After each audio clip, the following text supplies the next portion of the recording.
O ano era 1941. O Brasil vivia sob o Estado Novo, a ditadura de Getúlio Vargas, iniciada em 1937 e que vigorou até 1945. Vargas governou com amplos poderes.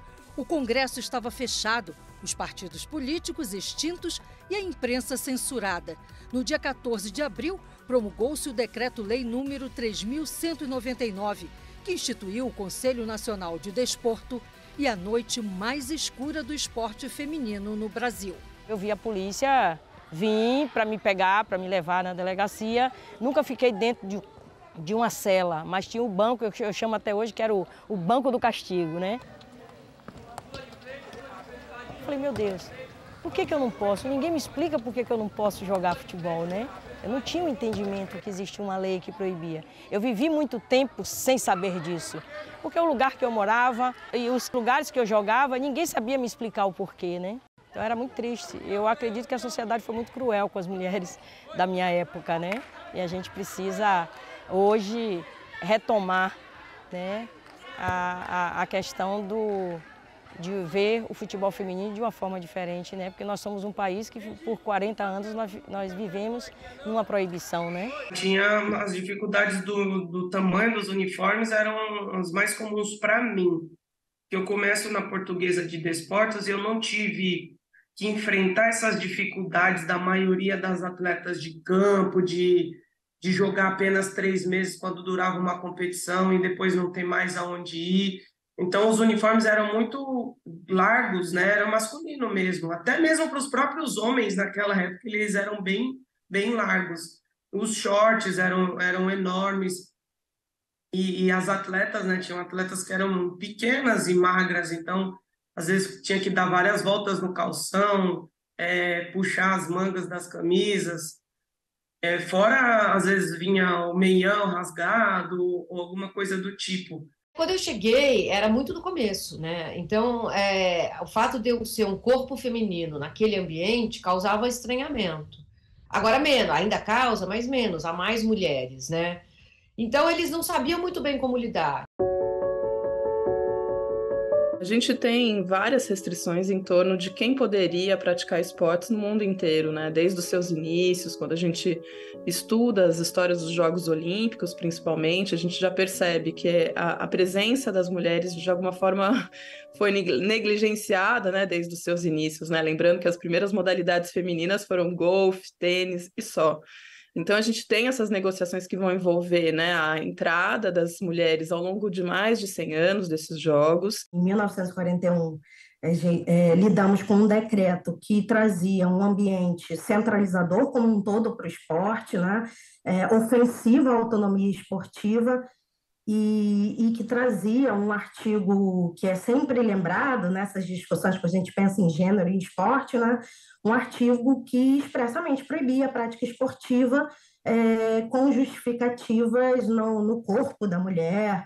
A gente tem, né, um marco muito característico da nossa sociedade brasileira, que é no período da ditadura do Vargas, do governo Vargas, né, existe um decreto, uma lei proibindo a participação de mulheres no esporte. O grande argumento, então, daquela lei naquele momento, vamos contextualizar, que a gente está falando ali do momento histórico mundial, que tem seus reflexos no Brasil, de uma ideia de eugenia da raça, né? de possibilidade de mostrar ao mundo a sua sociedade como superior pelas suas características, né, inatas, né, do seu povo, das suas características desse povo, né, ali naquele momento. Então, nesse sentido, existe uma preocupação muito grande, né, de preservar aquele útero, né, a qual iam criar, né, esse povo brasileiro, né, essa sociedade. Então, isso era um corpo que tinha que ser preservado. O decreto 3199 de 41, ele ficou em vigor por mais de 40 anos, foi de algum modo regulamentado por resoluções do Conselho Nacional de Desporto. Esse decreto, ele criou esse Conselho Nacional de Desporto como se fosse um órgão regulador que passou então a tirar a autonomia esportiva em vários aspectos. Um deles foi essa questão de gênero, mas, por exemplo, à época, se uma entidade privada resolvesse mudar o seu estatuto, precisava submeter a um órgão público para obter essa alteração estatutária, né? Isso são reflexos da mesma intenção centralizadora, né, patriarcal do momento. Hoje, esse decreto não está em vigor, as resoluções também que nominavam os esportes, porque não é possível encontrar no decreto, ainda que a gente se refira a ele, uma lista de esportes. Ele foi, anos depois, regulamentado pelo CND, orientando, então, que práticas destoavam do que eles entendiam que seria, que combinaria, né, com a prática esportiva de alguém que eles qualificassem como do sexo feminino.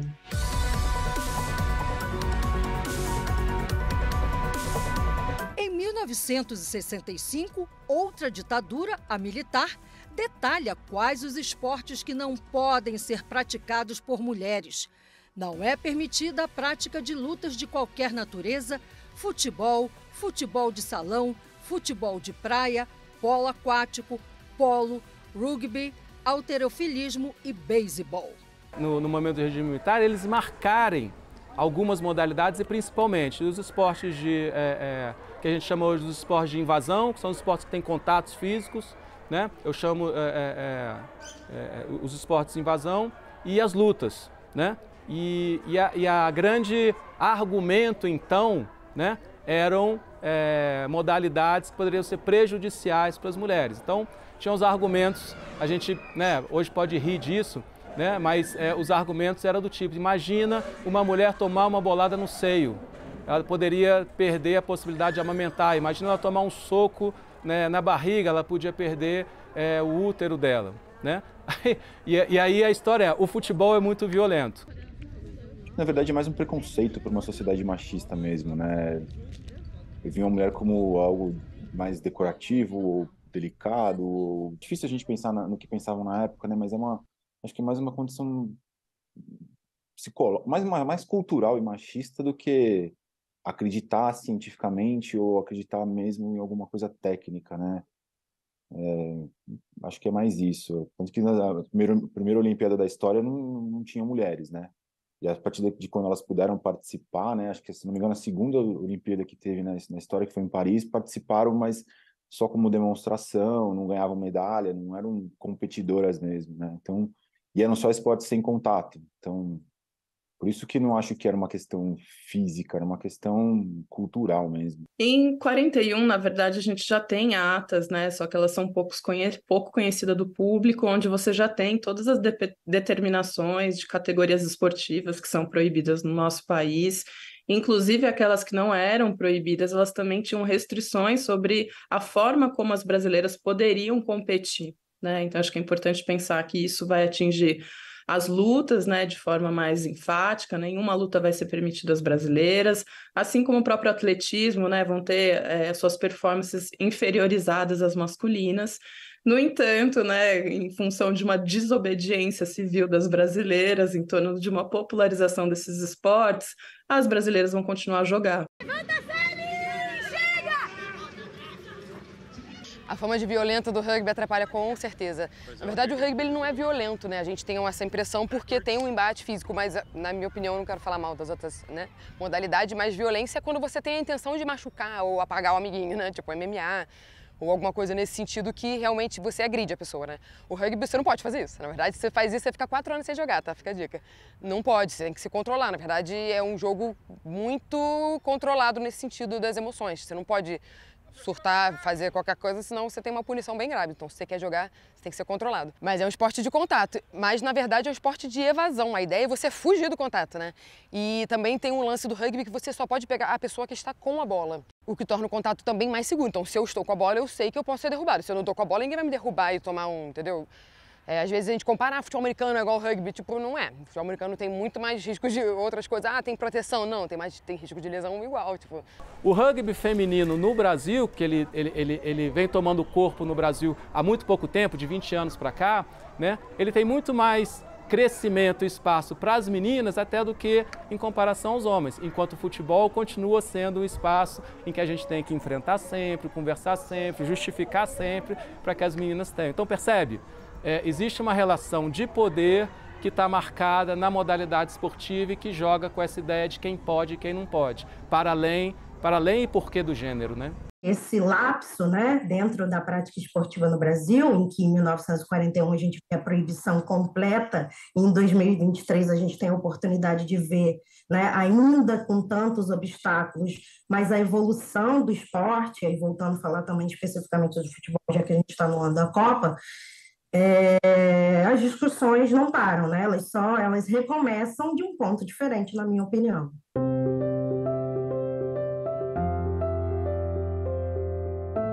Absurdo, totalmente preconceito de proibir, né? Até porque antes dessa proibição as mulheres já jogavam futebol e encheram estádios. Um jogo de mulher encheram estádios. Eu acredito que todo esse histórico, todas essas proibições, todas essas coisas que a nossa sociedade impôs para as mulheres só atrasou nossa vida, na verdade, porque é isso, era impossível a gente chegar onde a gente não chegar onde a gente está hoje, de poder fazer o que a gente quiser com o nosso corpo, né? Com o início da abertura política em 1979, o decreto-lei da Era Vargas foi revogado, mas o ato não aliviou a vida das brasileiras que queriam praticar e viver do esporte. Quando veio essa liberação em 79, não foi fácil, continuou como se tivesse proibido, né? Porque a gente ia para os grandes núcleos e a gente não conseguia jogar, porque as coisas é muito difícil chegar, né? A gente chegava para jogar, vocês não podem jogar, o jogo era marcado e quando chegava em cima da hora desmarcava, a gente ficava a semana toda limpando chuteira, sonhando em jogar num gramado decente, num lugar decente, e quando chegava no domingo, a gente chegava na porta da Fonte Nova e não tem autorização para vocês jogarem. Como não tem? Hoje ainda é um reduto, ele ainda não é oferecido fartamente nas escolas, por exemplo. Você não vê em parques, em praças, muitas mulheres jogando bola, em campinhos de terra. Ainda é uma coisa muito masculina. É preciso incentivo, políticas públicas, sabe? É preciso investimento. Iniciativa privada também. Eu já sofri preconceitos, né? Aonde eu fui jogar, as pessoas da minha família também, algumas, né? Falaram que ali não era meu lugar, que eu não deveria estar jogando porque futebol não é um lugar para mulheres, né, como muitos dizem. Minha reação foi que, na minha opinião, lugar de mulher é onde ela quiser. Qualquer esporte que ela quiser fazer, a mulher vai poder fazer, né? E não há ninguém que vai impedir aquilo de acontecer na vida dela. E eu acho que futebol feminino também é uma maravilha. E lugar de mulheres não é só na cozinha, nem em lugar nenhum. Lugar de mulheres é onde ela quiser. Aonde ela quiser é o lugar dela. Com certeza, é sim lugar de mulher, porque lugar de mulher é onde ela quiser, nos campos ou em qualquer lugar, porque a gente pode sim fazer o que a gente quiser. E como o futebol foi proibido por 40 anos, que eu acho isso muito errado até hoje, eu acho que é bom a gente estar tendo essa visibilidade agora. E acho muito incrível isso. Eu acho que a minha deficiência e todos os obstáculos que eu tive que enfrentar, sabe, para me posicionar na sociedade, que eu não era incapaz, eu acho que isso me deu uma força, assim, muito entrar no esporte e mostrar, principalmente que eu fui do futebol, né, 12 anos, eu passei por muitas situações de preconceito e eu falei, eu não vou desistir pelo que as pessoas estão tentando me rotular, o que eu sou, eu deixo de ser. Não cabe a elas decidirem o meu futuro. Então, assim, eu sempre tive essa garra e essa perseverança de estar adiante, mesmo, né, estando ciente de todas essas dificuldades. O decreto de Vargas caiu, mas a prática esportiva para as mulheres só foi regulamentada em 1983. A partir daí, ficou permitido competir, criar calendários, utilizar estádios, ensinar nas escolas. A gente foi até 1983 lutando até que a gente conseguiu fazer, né, a TV, né, conseguiu fazer um campeonato e que permitia que a gente também nas finais jogasse nesse local que era o palco que todo mundo queria passar, né, que era a Fonte Nova. Então, foi só em 1984, 83, 84, na década de 80, que eu consegui entrar num estádio e jogar, né? Eu era uma criança muito ativa, assim, eu gostava muito de fazer capoeira, natação, era muito, tipo, esportistinha, assim. Quando eu vi o rugby, que você derruba, levanta, usa a cabeça, porque eu também era ruim no futebol, tinha isso. Os pés esquerdos, né? Aí quando você consegue se identificar com uma coisa, você fala, cara, você usa o corpo inteiro. E era muito, muito dinâmico, assim. E aí me apaixonei, fui nos primeiros treinos. Na verdade, eu tive bastante medo no início, porque quando você vê o jogo, né, os homens jogando, você fala, menina, eu vou me machucar jogando esse negócio. E aí quando você experimenta, você fala, não é isso, você joga contra outras mulheres, é carne e osso igual, então o impacto que eu vou oferecer para você, então tem muita técnica, tem muito treino, e aí quando você começa a entender, e aí você começa a jogar mesmo, você se diverte muito, e aí o bichinho mordeu, eu nunca mais saí não, tô aí até hoje. Maravilhoso, né? Você poder ter um projeto como o nosso aqui, da Arena 2 de Julho, Dilma Mendes, com um projeto com mais de 40 meninas de 12 a 16 anos, que muitas não têm nem o que comer em casa e que não poderiam pagar para estar num ambiente como esse, ter um banheiro para usar, né? A gente precisa falar disso. A gente precisa falar que nós somos meninas, nós somos mulheres e precisávamos de um banheiro decente. Não, o meu sonho era esse aqui, que cada menina tivesse uma bola para ela treinar, que ela tivesse um banheiro decente, que ela tivesse professores que dessem a qualidade que elas precisam para voarem. E esse sonho foi realizado aqui na Arena 2 de Julho, graças a muitas mãos, né? De a gente poder oferecer isso dentro da minha cidade, aonde eu fui proibida, né? Porque eu estou falando da minha cidade, Camaçari, né? É o lugar que eu nasci, que vivo e escolhi, porque continuo amando essa cidade. Atleta paraolímpica, Débora Menezes viu no esporte o caminho para o desenvolvimento físico e a inclusão social. O esporte ele tem uma relação assim muito íntima comigo, né? Desde muito nova, então desde a fase escolar ali que eu me encontrei na educação física escolar e assim, achei o máximo os esportes no sentido de virar a chave de outras crianças que me olhava com um certo, né, incapacidade, né? Eu tirei de uma situação de obstáculo uma situação de superação, de mostrar para outras crianças, para outras pessoas que eu poderia, né, ser o que eu quisesse, e o esporte me representou isso muito bem, porque ele mostrou para aquelas pessoas o que eu queria, mostrar que eu tinha capacidade de ser quem eu quisesse, inclusive no esporte, né? Então, desde muito nova, eu tenho essa chama acesa dentro de mim, né? O esporte tá muito presente, desde pequenininha até hoje, né? Eu tenho esse lado muito competitivo. Boa, isso aí. Débora passou por várias modalidades esportivas até se fixar no taekwondo. Estava iniciando um movimento no Brasil. E eu falei, olha, não é por acaso as coisas que acontecem. Eu comecei por hobby lá atrás, né? Nem pensava em ser atleta de fato do taekwondo.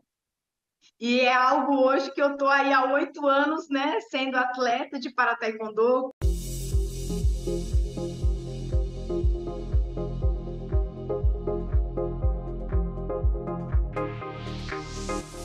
País da melhor jogadora de futebol do mundo, o Brasil foi também aquele em que a modalidade passou quase 4 décadas proibida para mulheres.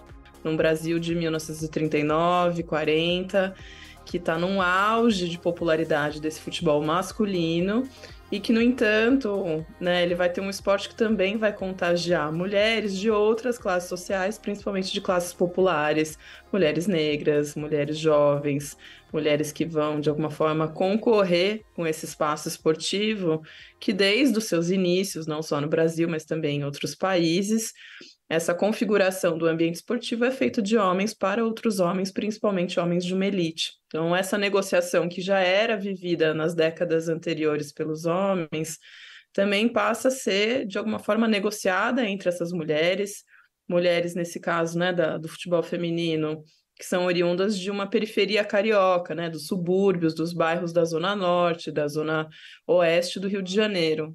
Então, eu acho que é importante a gente pensar nisso, porque também tem outros atravessamentos, para além de gênero, mas também de classe, de raça, nesse ambiente que vai impedir algo que já estava acontecendo, que era o desenvolvimento desse futebol entre as brasileiras. A minha paixão mesmo, dentro de todas as modalidades, né, que foi me apresentada na fase escolar, o futebol foi algo assim vibrante para mim, que eu joguei durante 12 anos, né? Então, depois da escola, antes da escola, eu jogava futebol, eu comecei a treinar numa escolinha de futebol também, e fui muito feliz durante esses 12 anos, né?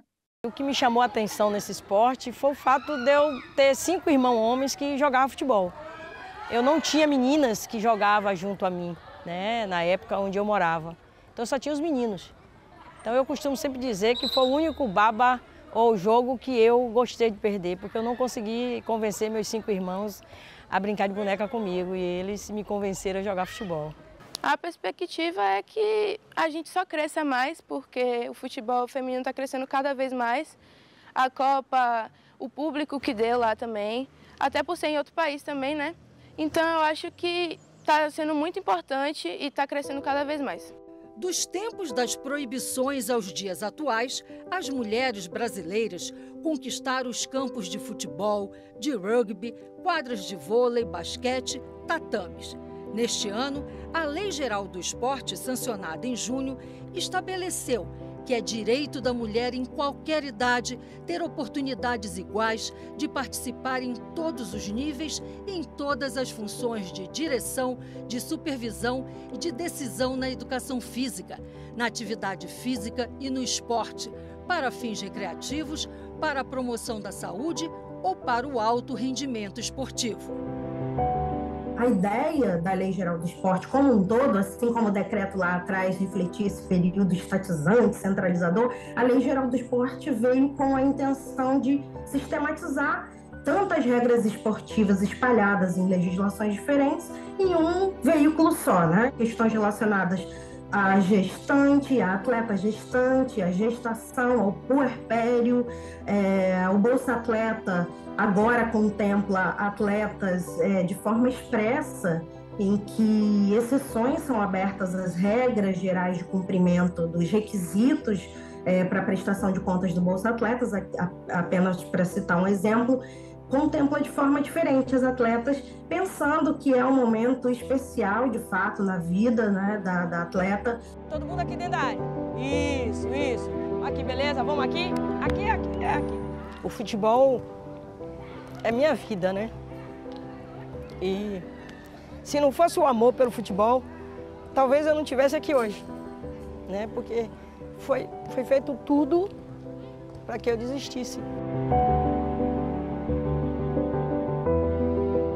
Que, como uma atleta de futebol, eu tinha sonhos, mas depois de muito tempo eu vi que eu poderia abrir portas, janelas, mas que eu não iria passar, né? Era para outras gerações.